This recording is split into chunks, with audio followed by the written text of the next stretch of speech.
अलिफ लाम मीम।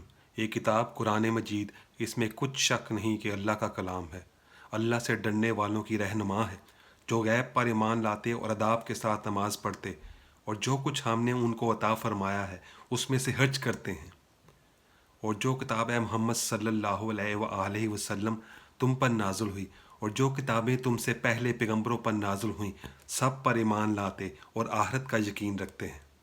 यही लोग अपने परवरदिगार की तरफ से हिदायत पर हैं और यही निजात पाने वाले हैं।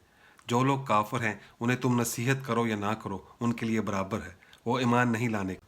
अल्लाह ने उनके दिलों और कानों पर मोहर लगा रखी है और उनकी आंखों पर पर्दा पड़ा हुआ है और उनके लिए बड़ा अजाब तैयार है।